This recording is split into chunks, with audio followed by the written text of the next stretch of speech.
안녕하세요 여러분. 한국 축구 최연소 선수 이강인에 대한 소식 때문에 어젯밤 잠 못 이루신 분들이 많으실 텐데요. 좋은 기회를 놓쳤을 때의 실망감, 다들 경험해 보셨을 겁니다. 마치 대기업 면접에 떨어진 것과 같은 기분이죠. 하지만 축구에서는 나쁜 소식이 오히려 기회로 변하는 경우도 있습니다.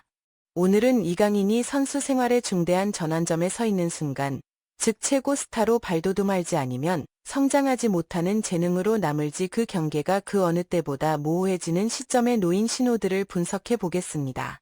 첫 번째 전환점, 아틀레티코 마드리드 실패. 실패가 오히려 기회로 작용한 경우. 많은 한국 팬들은 이강인의 아틀레티코 마드리드 이적이 무산되었을 때 크게 실망했습니다. 하지만 차분하게 현실을 직시해 봅시다. 시메오네 감독의 아틀레티코는 예술가들을 위한 혹독한 환경입니다. 철저한 규율, 실용적인 수비, 그리고 창의적인 자유를 제한하는 곳이죠. 주앙 펠릭스 같은 선수들을 기억하시나요? 공격의 천재였지만 조직적인 수비 시스템 아래에서 빛을 잃었다고요. 이강인은 공을 많이 소유하고 화려한 플레이를 펼쳐야 제 기량을 발휘할 수 있는 유형의 선수입니다. 레알 마드리드 이적이 좌절로 이어진 것은 오히려 그에게 전환점이 되었고, 잘못된 시기에 잘못된 사람이라는 오명을 피할 수 있게 해주었습니다.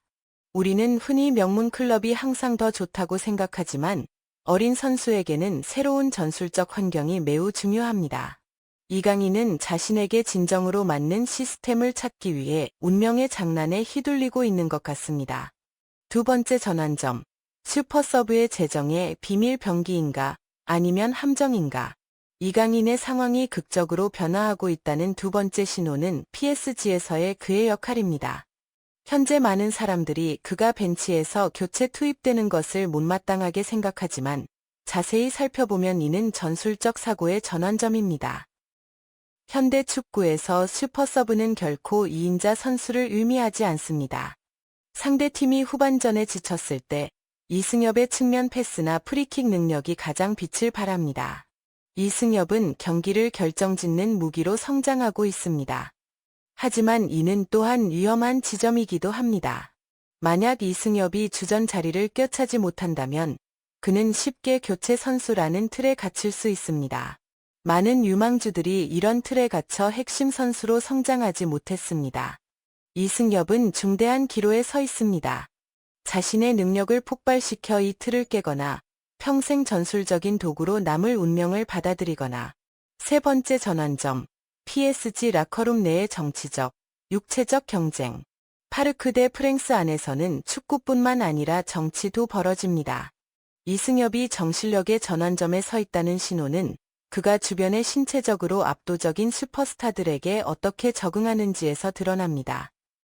PSG는 강한 압박과 폭발적인 스피드를 가진 선수들을 중시하는데 이는 이승엽의 강점이 아닙니다. 핵심 선수로 성장하기 위해서는 이승엽은 수비 능력과 활동량을 향상시켜야 합니다. 이것은 혹독한 심리적 시험입니다. 예술적인 플레이를 펼치는 선수가 거친 몸싸움을 마다하지 않고 감내할 수 있을까요? 이 단계를 극복한다면 그는 더 이상 기술적인 선수가 아닌 유럽 수준의 완벽한 미드필더로 거듭날 것입니다. 네 번째 전환점, 챔피언스 리그 냉혹한 현실의 무대. 리그 1에서 이 선수의 활약을 자주 볼 수 있지만 챔피언스 리그는 완전히 다른 차원의 무대입니다. 빠른 경기 속도와 강도 높은 압박은 실수를 용납하지 않습니다. 이 선수가 아직 이 무대에 완전히 적응하지 못했다는 증거는 토너먼트 단계의 압박감을 견뎌내지 못하는 모습입니다. 많은 아시아의 젊은 선수들이 최고 수준의 경기 경험 부족으로 이 국제 무대에서 빛을 발하지 못하고 사라져 버렸습니다. 챔피언스 리그에서 핵심 선수로 성장하기 위해서는 가장 좁은 공간에서도 경기를 결정짓는 판단력을 키워야 합니다. 이번 겨울 선수 이강인이 스페인으로 복귀할 가능성이 있다는 보도가 나왔습니다. 아틀레티코 마드리드는 이 소식에 큰 관심을 보였는데 이는 국제 언론에서 널리 보도되었기 때문입니다. 파리의 숨겨진 면모를 계속해서 파헤쳐보면 경기장은 때때로 빙산의 일각에 불과하며 그 안에는 치열한 계산과 압박이 가득하다는 것을 알게 될 것입니다. PSG 라커룸 내부. 관중이 볼 수 없는 치열한 경쟁. 카메라가 좀처럼 포착하지 못하는 진실이 있습니다. 바로 스타들의 은하계라 불리는 PSG 라커룸 안의 숨막히는 분위기입니다. 이강인이 주전 자리를 확보하기 어려운 이유는 무엇일까요? 그 해답은 그의 발재간뿐 아니라 축구계의 정치에 있습니다. PSG처럼 결과에 대한 압박이 심한 클럽에서는 루이스 엔리케 감독이 예술적인 실험을 감행하기가 어렵습니다. 그는 뛰어난 체력을 갖추고 결과를 지키기 위해 지칠 줄 모르고 뛸 수 있는 선수들을 필요로 합니다. 화려한 플레이 스타일을 가진 이강인은 때때로 필수적인 선수라기보다는 사치스러운 선수로 여겨집니다. 게다가 라커룸에서의 권력은 항상 오랜 기간 팀에 헌신해 온 핵심 선수나 거액의 이적료로 영입된 선수들에게 집중되어 왔습니다. 이러한 질서를 깨기 위해 리는 본래 자신의 성향과 맞지 않는 부분, 즉 압박 능력과 적극적인 수비적 사고방식을 향상시켜야 했습니다. 이는 그의 정체성의 중대한 전환점이 되었습니다. 리는 자신의 예술적인 자아를 유지할 것인지 아니면 살아남기 위해 진정한 전사로 거듭날 것인지 선택해야 했습니다. 예즈 모나코전. 기술적인 시험이 아닌 심리적인 시험. 최근 예즈 모나코전 경기를 자세히 보면 리의 딜레마를 잘 보여주는 사례임을 알 수 있습니다. 레드카드와 예측 불가능한 상황 전개로 경기는 통제 불능 상태에 빠졌습니다. 리처럼 공간과 경기 흐름을 필요로 하는 선수에게 이러한 혼란스러운 경기는 함정입니다. 팀이 앞서고 있는 상황에서 리가 교체 투입된 것은 기술을 뽐낼 기회가 아니라 경기 운영 능력을 시험하는 순간이었습니다. 감독은 그에게 안전하게 플레이하고 점유율을 유지하며 경기 속도를 늦추라고 지시했습니다. 하지만 홈팬들은 어시스트나 골망을 흔드는 장거리 슛을 기대하고 있었습니다. 이 경기의 전환점은 무엇이었을까요? 이 선수가 보이지 않는 전술적 기여를 받아들이는 법을 배워야 할 때입니다. 관중들은 보통 점수판만 보지만 전문가들은 그가 동료들을 위해 어떻게 수비 위치를 유지하는지 눈여겨봅니다. 이 선수가 그런 조용한 방식으로 빛을 발할 수 있다면 코칭 스태프의 절대적인 신뢰를 얻을 수 있을 것이고 그것이야말로 그가 유망주라는 그림자에서 벗어나 없어서는 안 될 핵심 선수로 자리매김할 수 있도록 해줄 유일한 열쇠일 것입니다. 프랑스 국경을 넘어 지구상에서 가장 치열한 경쟁이 펼쳐지는 무대로 가보겠습니다. 국내 리그에서의 찬사는 실력을 증명하지 못하면 아무 의미가 없어지는 곳이죠. 챔피언스 리그. 이강인이 아직 제대로 발을 디뎌보지 못한 무대입니다. 챔피언스 리그 찬가가 울려 퍼질 때 그의 경기력이 확연히 달라지는 것을 눈치채셨나요? 이는 그의 경기력의 전환점이 되었음을 보여주는 신호입니다. 리그 1에서는 이강인이 완벽한 패스를 주고받을 여유가 몇 초 정도 있을지도 모릅니다. 하지만 챔피언스 리그에서는 그 몇 초조차 사치입니다. 경기 속도와 강도 높은 압박이 너무나 압도적이어서 잠시라도 주저하면 순식간에 무너져 버립니다. 많은 젊은 선수들이 이 대회에서 실패하는 이유는 기술적인 문제 때문이 아니라 토너먼트 경기의 심리적 압박감에 짓눌렸기 때문입니다. 이강인에게 챔피언스 리그는 혹독한 시험대입니다. 제한된 공간에서도 창의성을 유지할 수 있을까요? 이 선수가 핵심 선수로 자리매김하려면 순식간에 결정을 내리는 능력을 키워야 합니다. 이 난관을 극복한다면 그는 명실상부 세계 최고의 미드필더 대열에 합류하게 될 것입니다. 한국의 시각, 국민적 기대 vs 유럽의 냉혹한 현실. 이 선수는 매 순간 경기장에 나설 때마다 보이지 않는 압박감에 시달립니다. 바로 온 국민의 기대입니다. 한국에서는 항상 이전 세대의 유산을 이어갈 새로운 스타를 찾고자 하는 열망이 가득합니다. 이 선수의 모든 결정, 벤치에 앉아있는 시간 하나하나가 언론에 의해 확대되고 면밀히 분석됩니다.